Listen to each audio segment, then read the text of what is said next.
দেখো, এতদিন তো তোমরা সবাই বাজারের মাছ দেখেছো। আমাদের বাড়িতে পুকুর আছে, সেই পুকুরে জাল টানা হচ্ছে। মোরলা মাছ, চ্যাং মাছ, শোল মাছ, তেলাপিয়া মাছ, আর এই যে একটা বিগ সাইজের রুই মাছ। এগুলো বাড়িতে খাওয়ার জন্য রাখা হয়েছে। এটা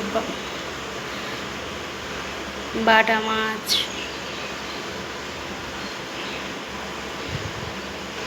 এই জাস্ট ধরা হলো মাছ।